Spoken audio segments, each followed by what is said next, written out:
여러분, 정이 눈에 보인다면 그 색은 어떤 빛깔일까요? 그리고 그 빛깔이 음악이 된다면 과연 어떤 울림으로 다가올까요? 지난주 KBS 불후의 명곡 스튜디오를 가득 채운 500명의 관객 그리고 전국의 시청자 수백만 명은 그 답을 단 한 곡으로 체험했습니다. 바로 트로트 보석 이찬원의 신곡 무대였죠. 방송 녹화가 끝난 지금도 SNS 타임라인에는 눈물이 차올라서 화면이 흐려졌다는 후기와 이 노래를 들으니 잊고 있던 첫사랑이 떠올랐다는 고백이 끊임없이 이어지고 있습니다. 녹화 현장을 먼저 경험한 사람들은 하나같이 입을 모아 이야기합니다. 노래가 시작되자마자 공기가 달라졌다고요. 잔잔한 전주가 흐르자 마치 새벽 안개처럼 촛불을 감싸는 조용한 떨림이 관객석을 스쳤고 첫 음이 울린 순간 스튜디오의 모든 눈빛이 이찬원에게 빨려 들어갔습니다. 그리고 후렴구, 가슴을 파고드는 그 짙은 저음 누군가는 주먹을 꼭 쥐었고 누군가는 눈시울을 붉혔죠. 심지어 감정 표현은 프로 진행자로서 마지막까지 절제한다는 원칙으로 유명한 MC 신동엽조차 두 손으로 얼굴을 감싼 채 잠시 말을 잃어버렸습니다. 스태프들은 예상치 못한 감동 정전에 카메라를 멈출 수밖에 없었다고 합니다. 신곡은 발표 전부터 차트 올킬이 예언된 상태입니다. 소속사 타저 엔터테인먼트는 6월 중순 음원을 전격 공개한다는 짧은 공지만 남겼을 뿐인데 팬덤은 이미 스트리밍 공략표와 해시태그 캠페인을 준비 중이죠. 여기서 잠깐 아직 제목도 베일에 쌓인 곡에 왜 이렇게 뜨거운 관심이 쏟아질까요? 이유는 두 가지입니다. 첫째, 이찬원 음악의 DNA 진솔함과 서정성. 그는 화려한 기교 대신 내 이야기처럼 느껴지는 서사를 들려줍니다. 둘째, 매 무대마다 정교하게 쌓아 올린 신뢰. 팬들은 알죠. 이찬원이 발표한다고 말하는 순간 이미 어느 정도 퀄리티가 보증된 거나 마찬가지라는 사실을요. 이번 무대가 끝난 직후 객석 제일 앞줄에 앉아있던 동년배 시청자는 이 노래를 들으며 오래 숨겨두었던 상처가 위로받았다며 조용히 눈물을 닦았습니다. 그런가 하면 녹화 종료 후 출구 대기줄에서는 이 곡이 라디오에서 흘러나오면 운전 중이라도 차를 세우고 들을 것 같다는 농담 반 진담 반 목소리도 들렸습니다. 그만큼 잔향이 길게 남는 노래였습니다. 이명웅은 마지막 인터뷰에서 올해 대상은 이찬원 형님이 가져갈 것이라고 단언했습니다. 물론 겸손한 이찬원은 양손을 내저으며 과찬이라 답했지만 정작 팬들은 드디어 불러주는구나 라는 분위기입니다. 생각해보면 그는 매년 새로운 시도를 이어왔습니다.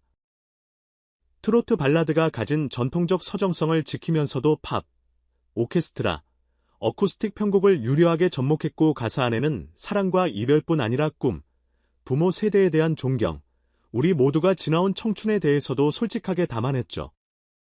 그래서일까요? 그의 노래를 들을 때면 20대는 첫 사회생활의 설렘을 떠올리고 40대는 흘러간 청춘의 반짝임을 회상하며 70대는 평생의 반려를 돌아보곤 합니다. 세대를 초월한 공감대, 그것이 이찬원 음악의 힘입니다. 이제 시선을 무대 뒤로 돌려볼까요? 녹화 당일 리허설 현장에서 그는 자신보다 어린 밴드 세션의 긴장을 풀어주려고 직접 커피를 사들고 나타났다고 합니다. 스포일러는 금지입니다. 나며 장난스레 웃었지만 간헐적으로 흘러나온 음색만으로도 스태프들은 오늘 울 준비 완료라는 말을 주고받았죠. 그리고 팬들을 향한 그의 소통 방식은 여전히 직접입니다. 팬미팅에서 팬 한 명의 이름을 불러주고 재작년 되면 소풍에서는 기습적으로 도시락을 나누어주며 언제나 감사하다는 손편지를 전했죠. 그런 따뜻함이 있기에 응원봉이 흔들리는 정규 콘서트장뿐 아니라 지방 소규모 행사장에서도 여전히 이찬원이라는 이름 앞에는 열렬한 환호가 따릅니다. 이번 신곡의 테마는 기다림과 해후라고 알려졌습니다. 네, 모든 기다림이 돌아옴으로 완성되던 노래도 후반부로 갈수록 폭발적이면서도 따뜻한 기운으로 관객을 안아주죠. 그래서 이 부분에서 스트링이 입체적으로 터지면 펑하고 색채가 살아난다는 이찬원 특유의 디렉팅이 담겼다는 후문입니다. 앨범 자켓 역시 SNS 릴스에서 짧게 스포일러가 공개되었는데 가로등 불빛 아래 서 있는 실루엣과 물결처럼 번지는 보케 효과가 마치 영화의 한 장면 같다는 평을 받고 있습니다. 음악이 아니라 한 편의 서정 영화 같다는 반응이 과장이 아닐지도 모릅니다. 이쯤 되면 궁금하지 않으세요? 불호의 명곡에서 먼저 공개된 그 노래 전주가 끝나고 첫음이 터져나올 때 왜 사람들은 숨조차 삼키지 못했을까요? 그 이유를 밝히기 위해 스태프 인터뷰를 하나 더 들고 왔습니다. 녹화 총괄 PD는 이찬원 씨가 직접 제안한 아이디어가 있었다고 귀띔했는데 바로 조도, 절반입니다.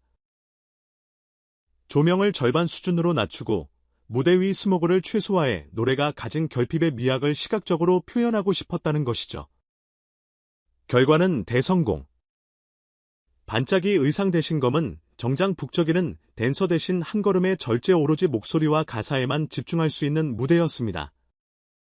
지금도 여러 음원 플랫폼 기획팀은 1리즈-D-1 라이브 방송팬 특별 시청회 등 다양한 이벤트 일정을 조정 중이라고 합니다. 알고 보니 이찬원은 너무 과한 스포일러는 곡의 첫 느낌을 해칠 수 있다는 신념 때문에 기존에 자주 하던 티저 공개를 대폭 줄였다고 해요. 대신 팬들의 추측과 상상을 존중해주고 정식 발매 당일 깜짝이라는 단어 그대로의 충격을 함께 즐기고 싶다고 합니다. 이렇게 아티스트와 팬이 기다림이라는 동일한 감정을 공유한다는 사실 자체가 이미 스토리가 되고 있습니다.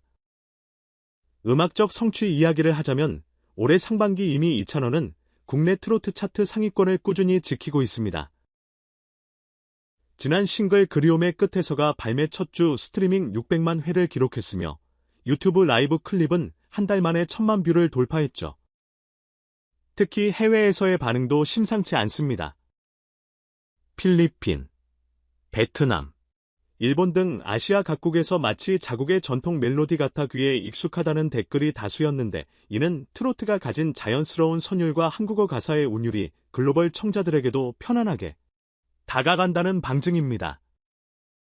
그렇다면 6월 중순 신곡 발매 당일이 되면 어떤 풍경이 펼쳐질까요? 0시가 되자마자 차트 1위에 선공개도 없었는데 라는 놀라움이 더해지고 새벽 내내 각종 커뮤니티에서 새벽 감성의 이 노래는 치트키라는 글이 폭발적으로 올라올지도 모릅니다. 이튿날 아침 출근길 대중교통에서 흘러나오는 멜로디를 들으며 누군가는 이어폰을 귀에 꽂고 따라 불을 태고 오후가 되면 챌린지 영상이 줄줄이 탄생하겠죠. 밤에는 깜짝 라이브 방송에서 이찬원이 팬들의 아이디를 한 명 한 명 불러주며 녹음 비하인드를 들려줄 수도 있습니다. 만약 그 방송의 채팅창이 형 눈물 버튼 또 눌렀어요. 왜 이렇게 따뜻해요로 도배된다면 그것도 전혀 이상하지 않겠죠? 이 모든 장면이 가능할 수밖에 없는 이유, 결국 진심입니다. 이찬원은 매 질문마다 노래가 누군가의 하루를 버틸 작은 힘이 되길 바란다고 답해왔습니다. 그 말이 공허한 수사가 아닌가, 낡은 우리가 그의 목소리 안에서 실제로 위로와 용기를 발견하기 때문입니다. 그러니 이번에도 우리는 기대합니다. 전주가 흘러나오는 순간 어제보다 조금 힘들었던 마음이 가벼워지고 후렴을 따라 부르는 동안 잊고 있던 희망이 다시 숨을 쉬게 그리고 마지막 음이 잦아들 때 화면 너머에 우리는 다 괜찮아질 것 같다는 안도감을 느끼길 여러분 역시 같은 마음이라면 발매일까지 남은 시간을 애타게 세어보는 것도 나쁘지 않겠습니다. 언젠가 그 한 곡이 내 인생의 계절을 바꿔 놓았다고 회상하게 될지도 모르니까요. 어쩌면 여러분은 이 영상을 나중에 다시 찾아 들으며 그날 가슴이 떨렸던 이유가 바로 이 순간을 예고한 거였구나 하고 깨닫게 될 테니까요. 그러니 다 함께 숨을 고르고 기다려 봅시다. 조만간 이찬원의 목소리가 또 한 번 우리 마음을 두드릴 것입니다. 그리고 그 바람에 우리는 어느새 더 넓은 세상으로 걸음을 옮기고 있겠죠.